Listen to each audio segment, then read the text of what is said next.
नमस्कार. लोकहित live news चॅनलमध्ये आपले सर्वांचे स्वागत. पाहूया आजच्या काही ताज्या घडामोडी. विडूळ येथील श्री उत्तरेश्वर देवस्थान येथे पूजन करून शेतकरी सहकारी विकास पॅनलचा नारळ फोडून प्रचाराला सुरुवात.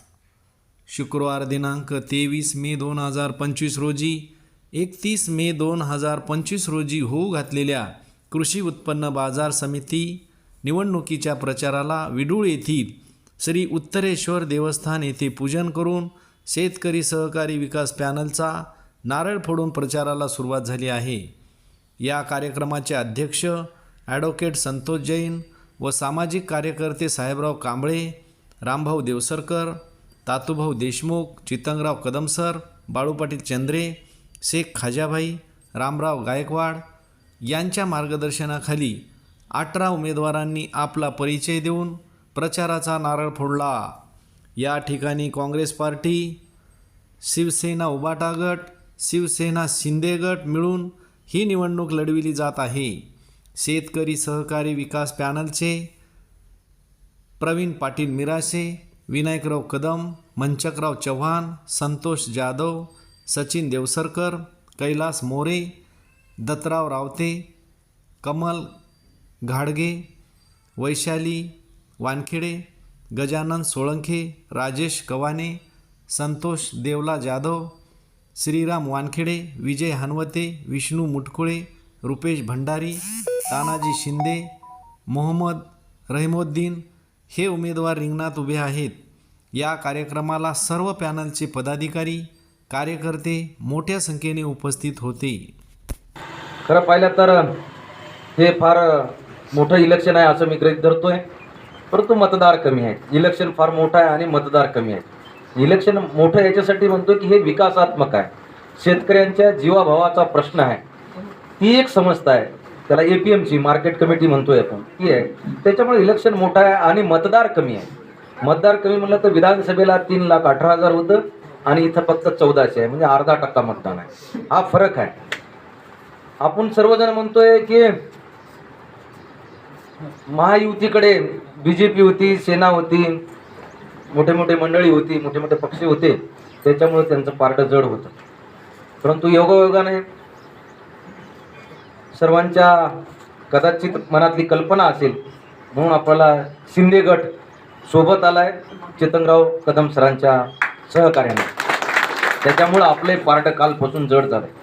गावात चर्चा सुरू झाली की महाविकास आघाडीचं म्हणजे आपल्या शेतकरी पॅनलचं पारडं जड झालंय, पण आपण ते पारडं जड झालं म्हणता म्हणता झोपत राहू नये. झोपतच दगड मारायला तुमचा पहिला माणूस फार परफेक्ट आहे, सहकार मर्ती, हे लक्षात ठेवलं पाहिजे तुम्ही.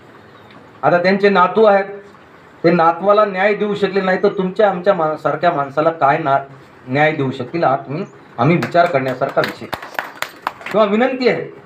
सगळं घरातच ह्या गोष्टी टाळल्या पाहिजेत. 5 वर्षे मार्केट कमिटीचे सभापती XYZ होते, त्यांनी आता म्हणलं पाहिजे की बाबा हे मिलिंद दादाला देतो किंवा त्या कदमला देतो, नरवाडीला देतो, मानेला देतो, दुसऱ्या देवसरकरला देतो असं म्हणलं पाहिजे होते. आमचे दुसरे देवसरकर आहेत नाहीत, पण ते म्हणायत आमच्या देवसरकरकडे पाहिजेत. ते पुन्हा 5 वर्षाचं आणि त्यांनी डिक्लेअर केलं आमचे सचिनराव आहेत देवसरकर, तुम्हाला द्यायचंच आहे देवसरकर. पण घरातच का, या गोष्टीचा आम्ही विचार केला पाहिजे. आणि ती संस्था नावारूपाला आलेली आहे चंद्रे पाटलाच्या रूपाने. चंद्रे साहेबांना सभापती असताना अतिशय उत्कृष्ट काम केलंय. ती संस्था नावारूपाला आली, जी की पूर्वी मायनसमध्ये होती संस्था, आज त्याच्यात कोट्यावधीच आहे. BJPचं सरकार जर पाहिलं तर फार डेंजर आहे. तुम्हाला म्हणजे कावळे सरसोबत मी चर्चा केली, महागाव मार्केट कमिटी आहे सर, त्यांनी 2 कोटीचे बचत बांड होते, मोडले हो, खाऊन टाकले. तसं इथे करतील आल्या. तुम्ही विचार करा या गोष्टीचा. यांनी 1-1.5 कोटी रुपये माझ्या मताने ठेवले चंद्रे पाटलांना त्याच्यामध्ये. ते राहू द्या, सुरक्षित राहू द्या, शेतकऱ्यांच्या हितासाठी त्यांनी ते पैसा जपून ठेवलाय. तेव्हा विनंती करतोय, झोपत राहू नका. कारण माझ्या वेळेस असं आलं की विडूळ म्हणले 70% कांबळे साहेब तुम्ही त्याची काळजीच करू नका. प्रवीण पाटील मिरासे म्हणले साहेब 85% आहे माझ्या गावात, तर तुम्ही त्याची काळजीच करू नका. पाहिलं तर आम्ही म्हणलं मागं ते गेले पुढे, कसे गेले परमेश्वराला माहीत. असं होऊ नये आपला. आता ध्यानात ठेवा, आता जागरूक व्हा. आता मला ठेस लागली, आता तुम्ही शहाणे व्हा. आता मी शहाणे झालो, आता मला कळालं इलेक्शन कसं लढवतात ती. त्याच्यामुळे काळजी करू नका. बंदी भाग मी आणि प्रवीण पाटलांना दत्तक घेतला आजपासून. आजपासून बंदी भागात मी आणि प्रवीण पाटील, बाकी सर तुम्ही इकडे सांभाळा. तुमच्या दोघावर गोटे जास्त येणार आता, त्याचं कारण सांगतो.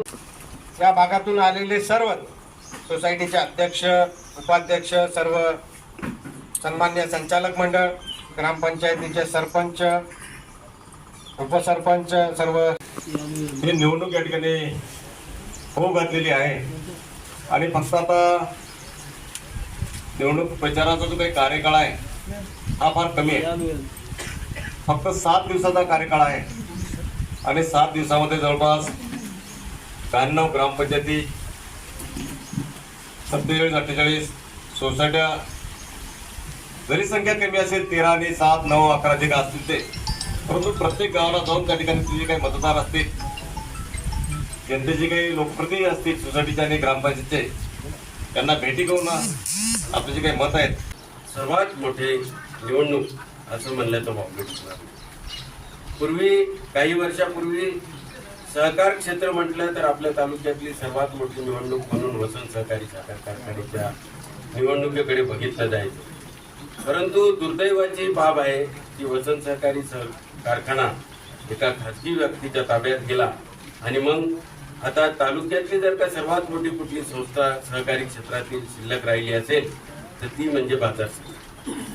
तसं बाजार समितीला कायदेशीर दृष्टिकोनातून जर का बघितलं तर ती स्थानिक स्वराज्य संस्थेतही येते आणि लोकल अथॉरिटीमध्ये, म्हणजे पूर्ण सहकारी म्हणता येईल की नाही हा कायदेशीर प्रश्न आहे. परंतु सहकाराचा जेव्हा विचार होतो तर सहकारी क्षेत्रात कार्य करणारी तालुक्यातली आज रोजी सर्वात मोठी संस्था म्हणून या आपल्या बाजार समितीचा उल्लेख आहे. आपण अनेक ठिकाणी